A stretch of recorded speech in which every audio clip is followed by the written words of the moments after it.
Welcome back to my channel Kavya daily diaries. మీరందరూ ఎలా ఉన్నారు?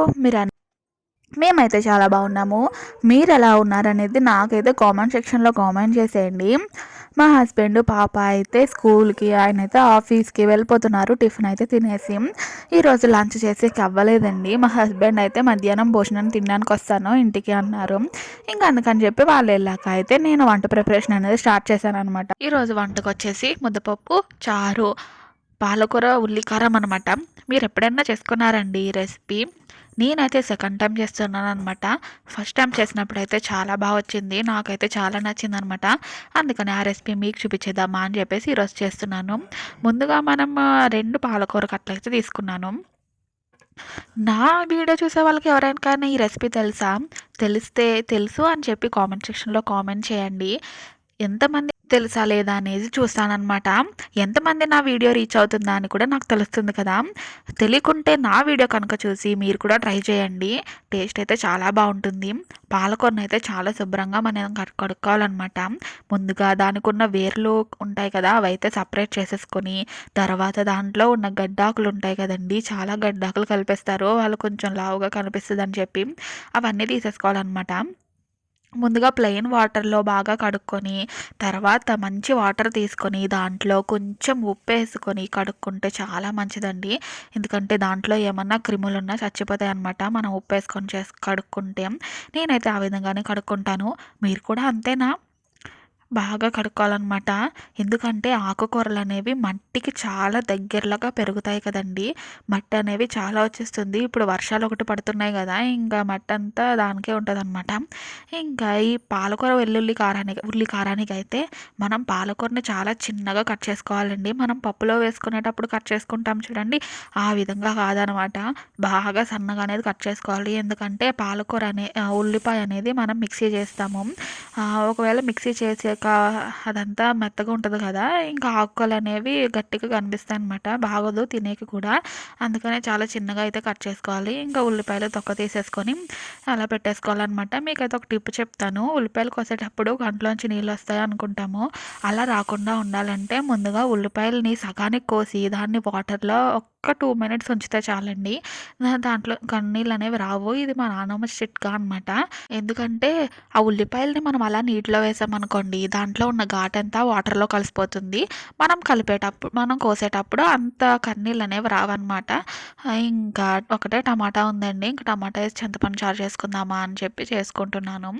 ఇంకా కట్ చేసుకున్న ఉల్లిపాయలు మిక్సీ జార్లో వేసేసుకున్నాను. తర్వాత వెల్లుల్లి ఒక్క ఫుల్ వెల్లుల్లి రబ్బ అయితే వేసేసుకున్నాను అనమాట.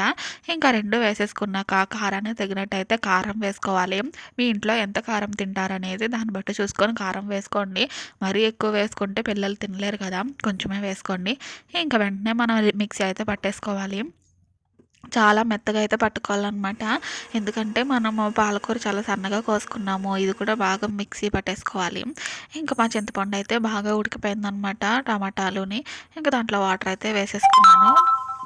ఇంకా బాండీ పెట్టేసుకొని ఆయిల్ వేసుకొని దాంట్లో మనం రుబ్బు పెట్టుకున్న ఈ వెల్లుల్లి, ఉల్లి, కారం ఉంది కదా, అదైతే వేసుకోవాలండి. ఎంత బాగా ఫ్రై అవ్వాలంటే ఆ ఆయిల్ అనేది ఆ ఉల్లిపాయ, వెల్లుల్లి అనేది బాగా పీల్చుకొని దాంట్లోంచి వాటర్ బయటకు వచ్చి పెనానికి అంటుకుంటూ ఉంటుంది చూడండి, ఆ టైంలో అయితే మనమైతే ఆకుకూర అనేది వేయాలన్నమాట. నేను చూపిస్తాను చూడండి ఏ విధంగా అనేది, జూమ్ చేస్తాను. తర్వాత మీకు కనుక ఈ రెసిపీ నచ్చితే ఒక లైక్ అయితే చేసేయండి. మీ ఫ్రెండ్ అండ్ ఫ్యామిలీకి అయితే ఖచ్చితంగా షేర్ చేసుకోండి. ఇక్కడ చూసారా నేను ఇలా తీస్తున్నాను కదా, ఏంటి అనుకుంటున్నారా? నా ఉల్లిపాయలు అక్కడక్కడ కొంచెం గట్టిగా ఉండిపోయిందనమాట. మిక్సీలో సరిగ్గా మిక్సీ ఆడలేదు, అవైతే తీసి పాడేస్తున్నాను మళ్ళీ టేస్ట్ బాగోదని చెప్పి. ఇంకా చూసారా ఇలాగ ఆయిల్ అనేది బయటకు వచ్చేదాకా మనం మిక్స్ చేస్తూ ఉండాలి. ఇంకా ఈ టైంలో అయితే మనం పాలకూర అనేది వేసేసుకోవాలి. పాలకూరలోంచి వాటర్ వస్తాయి కదండి, ఆ వాటర్ పోయేదాకా మనం కలుపుతూనే ఉండాలన్నమాట. వాటర్ పోయిన తర్వాత అయితే కొంచెం కారం అనేది వేసుకోవాలి. ఈ కూర ఎలా అంటే, మనం కొంచెం వేసుకున్నా సరే ఎక్కువ అన్నంలో కలుస్తదనమాట. చాలా టేస్టీగా అయితే ఉంటుందండి. మనం ఉప్పు, కారము అన్నీ పర్ఫెక్ట్‌గా వేసుకుంటే ఎంత బాగా కుదురుతదంటే చాలా బాగా కుదురుతుంది. చూసారా వాటర్ అనేది ఎలా బయటకొస్తుందో అలా బయటకొచ్చి దాంట్లోంచి ఆయిల్ బయటకొచ్చేంత వరకు మనం ఇలాగ కలుపుతూనే ఉండాలనమాట. ఇంక ఈ టైంలో నేనైతే కారం అయితే వేసేసుకుంటున్నాను. ఇదిగోండి చూడండి ఆయిల్ అనేది ఇలా బయటికి రావాలనమాట. ముందు వాటర్ ఉన్నాయి కదా! తర్వాత ఆయిల్ అనేది ఇలా రావాలి. ఇంకా మా కర్రీ అయితే రెడీ అయిపోయింది. సర్వ్ చేసేసుకుంటున్నాను. చూసారా ఎంత బావుందో! మీరు ఒకసారి ట్రై చేయండి ఇంట్లో. మా చారు కూడా రెడీ అయిపోయింది. ఇంక దీంట్లో అయితే కొత్తిమీర ఈ టైంలో మరిగేటప్పుడు వేసుకుంటే ఆ కొత్తిమీర ఫ్లేవర్ అనేది బావుంటుందనమాట. ఇంకా నా వంట అయితే కంప్లీట్ అయిపోయింది. మా పాప కూడా స్కూల్ నుంచి వచ్చేసిందనమాట. వర్షం పడుతుంది. మేము గొడుగు వేసుకొనొచ్చాము అని చెప్పేసి చెప్తుంది. స్కూల్‌లో అయితే అది ఇచ్చారంట. మేడం అయితే పిక్ పెట్టారు. అది మీకు చూపించేద్దామా అని చూపించేస్తున్నాను. ఈమె కూడా వచ్చి బ్యాగ్‌లోంచి తీసి ఇది ఇచ్చారమ్మా స్కూల్‌లో హ్యాండ్ అంట చూడు గ్రీన్ కలర్ అని చెప్పేసి చెప్తుంది. ఇంకా మనం భోజనము అన్నీ చేసేసి కాసేపు అలా కూర్చుందాం అనేటప్పటికి ఫుల్‌గా వర్షం అయితే పడిపోతుందనమాట. మాకు రోజు ఈ టైంకయితే వర్షం పడుతుందండి. ఇంకా వర్షం పడుతుంది కదా! టీ స్నాక్‌గా ఏమన్నా చేసుకుందామా అని ఆలోచిస్తే, ఉల్లిపాయ పకోడీ చేద్దాము చాలా బావుంటుందని పెట్టేస్తున్నానండి. మా హస్బెండ్‌కయితే చాలా ఇష్టము. మా అత్తయ్య గారైతే అస్తమానం చేసేవారంట. నాకైతే అంత పర్ఫెక్ట్‌గా రాదు. అందుకని నేను ఎక్కువ చేయను. ఇంక ఇవాళ వర్షం పడుతుంది కదా అని చెప్పి నేనైతే స్టార్ట్ చేశాననమాట. ఉల్లిపాయలనేవి ఎంత సన్నగా కట్ చేసుకుంటే అంత బాగా వస్తదంటండి మా అత్తయ్య గారు చెప్పారు. మళ్ళీ మన శనగపిండి వేసుకొని కలుపుకుంటాం కదా! అప్పుడైతే అస్సల వాటర్ అనేవి వేయకూడదంట. ఆ ఉల్లిపాయని బాగా మిక్స్ చేస్తే దాంట్లోంచి వచ్చే వాటరే సరిపోతుందంటండి. కొంచెం అయితే బియ్యపిండి అయితే వేసుకోవాలంట ఒక 2 స్పూన్స్. చాలా బావుంటుందంటండి. చూసారా ఎంత సన్నగా కట్ చేసుకుంటామంటే మనం బిర్యానీకి ఫ్రైడ్ ఆనియన్స్ కట్ చేసుకుంటాం చూడండి. ఆ విధంగా అయితే కట్ చేసుకోవాలి. వర్షం పడేటప్పుడు ఇలాంటి ఫుడ్ భలే ఉంటుంది కదండీ! నాకైతే మిరపకాయ బజ్జీ బాగా ఇష్టమనమాట. ఈ ఉల్లిపాయ బజ్జీ కన్నా మిరపకాయ బజ్జీ అంటే చాలా ఇష్టము. ఎక్కువ అదే తీసుకొనొస్తారు ఈయన బయట నుంచి. నాకు ఇష్టమని చెప్పేసి ఇంకా ఈరోజైతే ఇది చేస్తున్నాను. ఆయనకిష్టమని చెప్పి అల్లం అనేది కట్ చేసుకొని, దంచుకొని కనుక మనం వేసుకుంటే ఫ్లేవర్ అనేది చాలా బావుంటుందండి.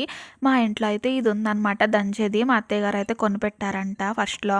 ఇంక నేనైతే దంచేసి పెట్టేసుకుంటున్నాను. ఇంకా మా హస్బెండ్ వచ్చాక ఇంకా లేట్ అయితుందండి. మా మామయ్యకి టీ అయితే పెట్టాలి కదా! టీ అయితే పెట్టేస్తున్నాను.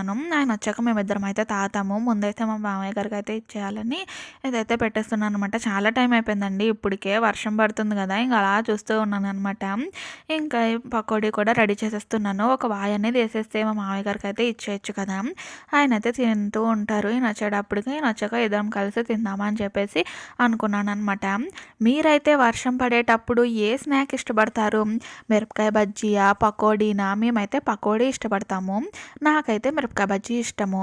మా హస్బెండ్ అయితే పకోడీ అనమాట. ఇంకా మా పకోడీ రెడీ అయిపోయింది. మా హస్బెండ్ కూడా వచ్చేసారు. టీ అయితే సర్వ్ చేసేసుకుంటున్నాము. ఈరోజు మా టీ స్నాక్ అయితే ఇదనమాట. మీరేం చేసుకున్నారండి ఈరోజు?